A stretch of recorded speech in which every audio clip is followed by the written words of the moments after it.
지금부터 2016 헌나 1 대통령 탄핵 사건에 대한 선고를 시작하겠습니다. 선고에 앞서 이 사건의 진행 경과에 관하여 말씀드리겠습니다. 저희 재판관들은 지난 90여일 동안 이 사건을 공정하고 신속하게 해결하기 위하여 온 힘을 다하여 왔습니다. 지금까지 대한민국 국민들께서도 저희 재판부와 마찬가지로 많은 범민과 고뇌의 시간을 보내셨으리라 생각합니다. 저희 재판관들은 이 사건이 재판소에 접수된 지난해 12월 9일 이후 오늘까지 휴일을 제외한 60여일간 매일 재판관 평일을 진행하였습니다. 재판 과정 중 이루어진 모든 진행 및 결정에 재판관 전원의 논의를 거치지 않고 재판장인 저나 주심 재판관이 임의로 개인적으로 진행 사항은 전혀 없습니다. 저희는 그간 3차례의 준비 기일과 17차례에 걸친 변론 기일을 열었습니다. 그 과정에서 청구인 측 증거인 갑 제174호증에 이르는 서증과 12명의 증인, 5건의 문서 송부 촉탁 결정 및 1건의 사실조회 결정, 피청구인 측 증거인 을 제60호증에 이르는 서증과 17명의 증인, 6건의 문서 송부 촉탁 결정 및 68건의 사실조회 결정을 통한 증거조사를 하였으며 소추위원과 양쪽 대리인들의 변론을 경청하였습니다. 증거조사된 자료는 4만 8천여 쪽에 달하며 당사자 이외의 분들이 제출한 탄원서 등의 자료들도 40박스의 분량에 이릅니다. 대한민국 국민 모두 아시다시피 헌법은 대통령을 포함한 모든 국가기관의 존립 근거이고 국민은 그러한 헌법을 만들어내는 힘의 원천입니다. 재판부는 이 점을 깊이 인식하면서 역사의 법정 앞에 서게 된 당사자의 심정으로 이 선고에 임하고자 합니다. 저희 재판부는 국민들로부터 부여받은 권한에 따라 이루어지는 오늘의 이 선고가 더 이상의 국론 분열과 혼란을 종식시키고 화합과 치유의 길로 나아가는 밑거름이 되기를 바랍니다. 또한 어떠한 경우에도 헌법과 법치주의는 흔들려서는 안 될 우리 모두가 함께 지켜가야 할 가치라고 생각합니다. 지금부터 선고를 시작하겠습니다. 먼저 이 사건 탄핵 소추안의 가결 절차와 관련하여 흠결이 있는지 살펴보겠습니다. 소추 의결서에 기재된 소추 사실이 구체적으로 특정되지 아니하였다는 점에 대하여 보겠습니다. 헌법상 탄핵 소추 사유는 공무원이 그 직무 집행에서 헌법이나 법률을 위배한 사실이고 여기서 법률은 형사법에 한정되지 않습니다. 그리고 탄핵 결정은 대상자를 공직으로부터 파면하는 것이지 형사상 책임을 묻는 것은 아닙니다. 따라서 피청구인이 방어권을 행사할 수 있고 심판 대상을 확정할 수 있을 정도로 사실관계를 기재하면 됩니다. 이 사건 소추 의결서의 헌법 위배 행위 부분이 분명하게 유형별로 구분되지 않은 측면이 없지 않지만 법률 위배 행위 부분과 종합하여 보면 소추 사유를 특정할 수 있습니다. 다음으로 이 사건 탄핵 소추안을 의결할 당시 국회 법사위의 조사도 없이 공소장과 신문기사 정도만 증거로 제시되었다는 점에 대하여 보겠습니다. 국회의 의사 절차의 자율권은 권력 분립의 원칙상 존중되어야 합니다. 국회법에 의하더라도 탄핵 소추 발의 시 사유조사 여부는 국회의 재량으로 규정하고 있으므로 그 의결이 헌법이나 법률을 위배한 것이라고 볼 수 없습니다. 다음, 이 사건 소추 의결이 아무런 토론 없이 진행되었다는 점에 관하여 보겠습니다. 의결 당시 상황을 살펴보면 토론 없이 표결이 이루어진 것은 사실이지만 국회법상 반드시 토론을 거쳐야 한다는 규정은 없고 미리 찬성 또는 반대의 뜻을 국회의장에게 통지하고 토론할 수는 있습니다. 그런데 당시 토론을 희망한 의원은 한 사람도 없었으며 국회의장이 토론을 희망하는데 못하게 한 사실도 없었습니다. 탄핵 사유는 개별 사유별로 의결 절차를 거쳐야 함에도 여러 개 탄핵 사유 전체에 대하여 일괄하여 의결한 것은 위법하다는 점에 관하여 보겠습니다. 소추 사유가 여러 개 있을 경우 사유별로 표결할 것인지 여러 사유를 하나의 소추안으로 표결할 것인지는 소추안을 발의하는 국회의원의 자유로운 의사에 달린 것이고 표결 방법에 관한 어떠한 명문 규정도 없습니다. 8인 재판관에 의한 선고가 9인으로 구성된 재판부로부터 공정한 재판을 받을 권리를 침해하였다는 점에 관하여 살펴보겠습니다. 헌법재판소는 헌법상 9명의 재판관으로 구성되어 있습니다. 그런데 현실적으로 재판관의 공무상 출장이나 질병 또는 재판관 퇴임 이후 후임 재판관 임명까지 사이의 공백 등 여러 가지 사유로 일부 재판관이 재판에 관여할 수 없는 경우는 발생할 수밖에 없습니다.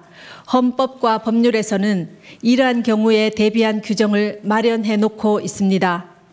탄핵의 결정을 할 때에는 재판관 6인 이상의 찬성이 있어야 하고 재판관 7인 이상의 출석으로 사건을 심리한다고 규정하고 있습니다. 9명의 재판관이 모두 참석한 상태에서 재판을 할 수 있을 때까지 기다려야 한다는 주장은 헌재와 같이 대통령 권한대행이 헌법재판소장을 임명할 수 있는지 논란이 되고 있는 이러한 상황에서는 결국 심리를 하지 말라는 주장으로서 탄핵소추로 인한 대통령의 권한 정지 상태라는 헌정 위기 상황을 그대로 방치하는 결과가 됩니다. 8명의 재판관으로 이 사건을 심리하여 결정하는데 헌법과 법률상 아무런 문제가 없는 이상 헌법재판소로서는 헌정 위기 상황을 계속해서 방치할 수는 없습니다. 그렇다면 국회의 탄핵소추 가결 절차에 헌법이나 법률을 위배한 위법이 없으며 다른 적법 요건에 어떠한 흠결도 없습니다.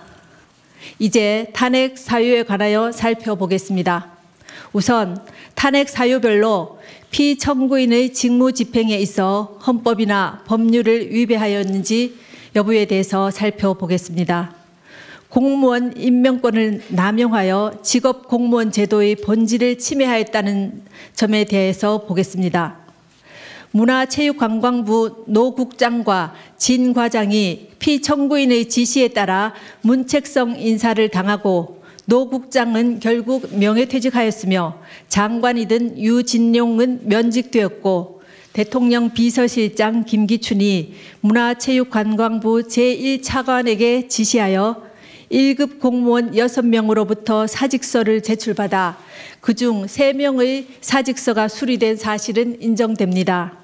그러나 이 사건에 나타난 증거를 종합하더라도 피청구인이 노 국장과 진 과장이 최서원의 사익 추구에 방해가 되었기 때문에 인사를 하였다고 인정하기에는 부족하고 유진용이 면직된 이유나 김기춘이 6명의 1급 공무원으로부터 사직서를 제출받도록 한 이유 역시 분명하지 아니합니다.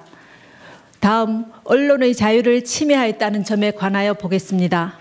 청구인은 피청구인이 압력을 행사하여 세계일보 사장을 해임하였다고 주장하고 있습니다.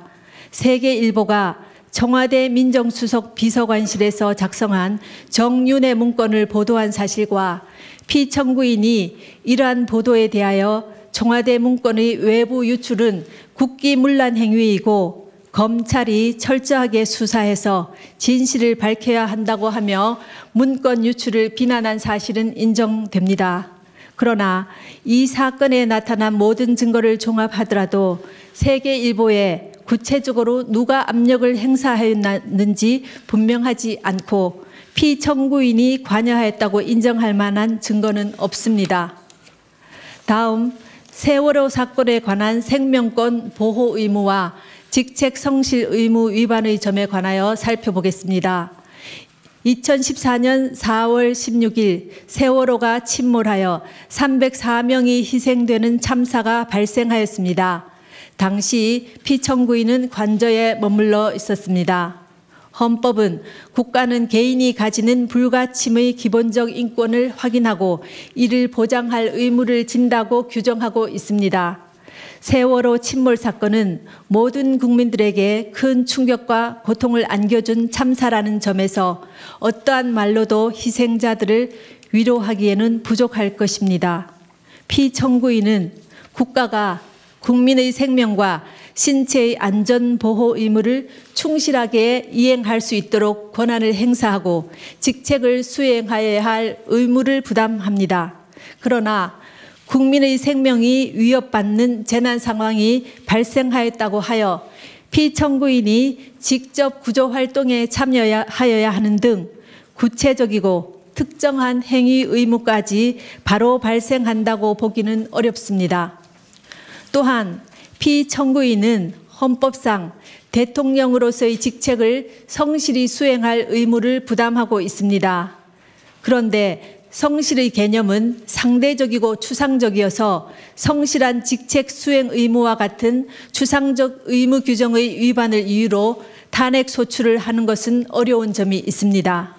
헌법재판소는 이미 대통령의 성실한 직책 수행 의무는 규범적으로 그 이행이 관철될 수 없으므로 원칙적으로 사법적 판단의 대상이 될 수 없어 정치적 무능력이나 정책 결정상의 잘못 등 직책 수행의 성실성 여부는 그 자체로는 소추 사유가 될 수 없다고 하였습니다. 세월호 사고는 참혹하기 그지없으나 세월호 참사 당일 피청구인이 직책을 성실히 수행하였는지 여부는 탄핵 심판 절차의 판단 대상이 되지 아니한다고 할 것입니다. 지금부터는 피청구인의 최서원에 대한 국정 개입 허용과 권한 남용에 관하여 살펴보겠습니다.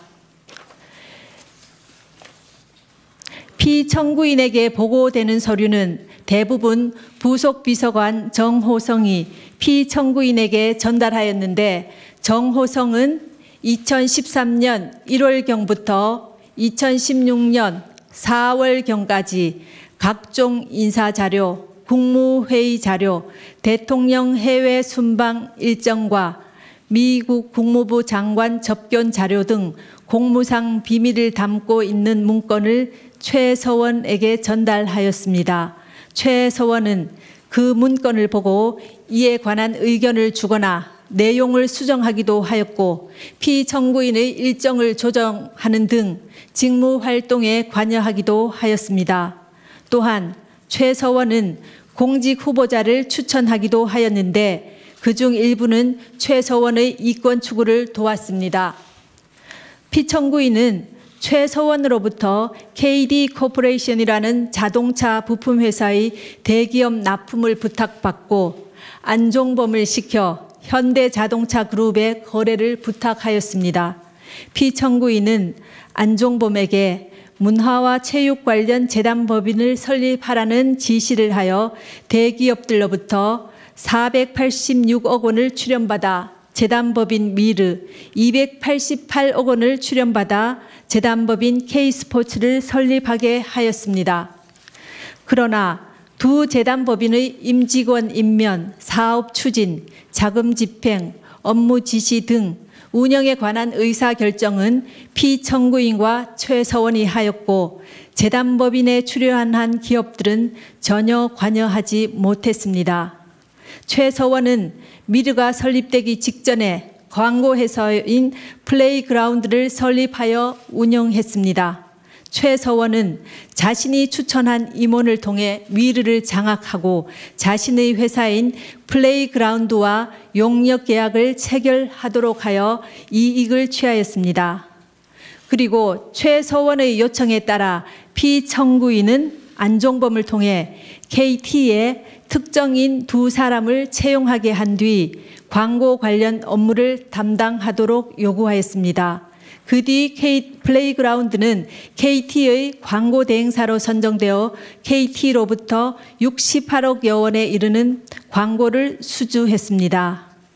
또 안종범은 피청구인 지시로 현대자동차 그룹에 플레이그라운드 소개 자료를 전달했고 현대와 기아자동차는 신생 광고회사인 플레이그라운드에 9억여 원에 달하는 광고를 발주했습니다. 한편 최서원은 K스포츠 설립 하루 전에 더 블루K를 설립하여 운영했습니다. 최서원은 노승일과 박헌영을 K스포츠의 직원으로 채용하여 더 블루K와 업무 협약을 체결하도록 했습니다. 피청구인은 안종범을 통하여 그랜드코리아 레저와 포스코가 스포츠팀을 창단하도록 하고 더 블루K가 스포츠팀의 소속 선수 에이전트나 운영을 맡기도록 하였습니다. 최서원은 문화체육관광부 제2차관 김종을 통해 지역 스포츠클럽 전면 개편에 대한 문화체육관광부 내부 문건을 전달받아 K스포츠가 이에 관여하여 더 블루K가 이익을 취할 방안을 마련했습니다. 또 피청구인은 롯데그룹 회장을 독대하여 5대 거점 체육인재 육성 사업과 관련해 하남시에 체육시설을 건립하려고 하니 자금을 지원해 달라고 요구하여 롯데는 K스포츠에 70억 원을 송금했습니다. 다음으로 피청구인의 이러한 행위가 헌법과 법률에 위배되는지 보겠습니다. 헌법은 공무원을 국민 전체에 대한 봉사자로 규정하여 공익의 실현 의무를 천명하고 있고 이 의무는 국가공무원법과 공직자윤리법 등을 통해 구체화되고 있습니다. 피청구인의 행위는 최서원의 이익을 위해 대통령의 지위와 권한을 남용한 것으로서 공정한 직무 수행이라고 할 수 없으며 헌법과 국가공무원법, 공직자윤리법 등을 위배한 것입니다. 또한 재단법인 미르와 K스포츠의 설립, 최서원의 이권 개입에 직간접적으로 도움을 준 피청구인의 행위는 기업의 재산권을 침해하였을 뿐만 아니라 기업 경영의 자유를 침해한 것입니다. 그리고 피청구인의 지시 또는 방치에 따라 직무상 비밀에 해당하는 많은 문건이 최서원에게 유출된 점은 국가공무원법의 비밀 엄수 의무를 위배한 것입니다. 지금까지 살펴본 피청구인의 법 위반 행위가 피청구인을 파면할 만큼 중대한 것인지에 관하여 보겠습니다. 대통령은 헌법과 법률에 따라 권한을 행사해야 함은 물론 공무 수행은 투명하게 공개하여 국민의 평가를 받아야 합니다. 그런데 피청구인은 최서원의 국정 개입 사실을 철저히 숨겼고 그에 관한 의혹이 제기될 때마다 이를 부인하며 오히려 의혹 제기를 비난하였습니다. 이로 인해 국회 등 헌법기관에 의한 견제나 언론에 의한 감시 장치가 제대로 작동될 수 없었습니다. 또한 피청구인은 미르와 K스포츠 설립, 플레이그라운드와 더 블루K 및 KD 코퍼레이션 지원 등과 같은 최서원의 사익 추구에 관여하고 지원하였습니다. 피청구인의 헌법과 법률 위배 행위는 재임 기간 전반에 걸쳐 지속적으로 이루어졌고 국회와 언론의 지적에도 불구하고 오히려 사실을 은폐하고 관련자들을 단속해 왔습니다.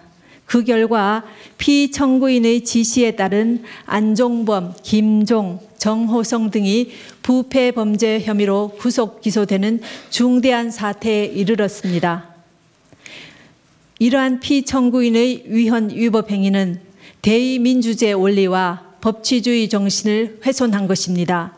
한편 피청구인은 대국민 담화에서 진상규명에 최대한 협조하겠다고 하였으나 정작 검찰과 특별검사의 조사에 응하지 않았고 청와대에 대한 압수수색도 거부하였습니다. 이 사건 소추와 관련한 피청구인의 일련의 언행을 보면 법 위배 행위가 반복되지 않도록 하여야 할 헌법 수호 의지가 드러나지 않습니다. 결국 피청구인의 위헌 위법 행위는 국민의 신임을 배반한 것으로 헌법 수호의 관점에서 용납될 수 없는 중대한 법 위배 행위라고 보아야 합니다. 피청구인의 법 위배 행위가 헌법 질서에 미치는 부정적 영향과 파급 효과가 중대하므로 피청구인을 파면함으로써 얻는 헌법 수호의 이익이 압도적으로 크다고 할 것입니다. 이에 재판관 전원의 일치된 의견으로 주문을 선고합니다. 주문, 피청구인 대통령 박근혜를 파면한다. 이 결정에는 세월호 참사와 관련하여 피청구인은 생명권 보호 의무를 위반하지는 않았지만 헌법상 성실한 직책 수행 의무 및 국가공무원법상 성실 의무를 위반하였고 다만 그러한 사유만으로는 파면 사유를 구성하기 어렵다는 재판관 김이수, 재판관 이진성의 보충 의견이 있습니다. 또한 이 사건 탄핵 심판은 보수와 진보라는 이념의 문제가 아니라 헌법 질서를 수호하는 문제로서 정치적 패습을 청산하기 위하여 파면 결정을 할 수밖에 없다는 재판관 안창호의 보충 의견이 있습니다. 이것으로 선고를 모두 마칩니다.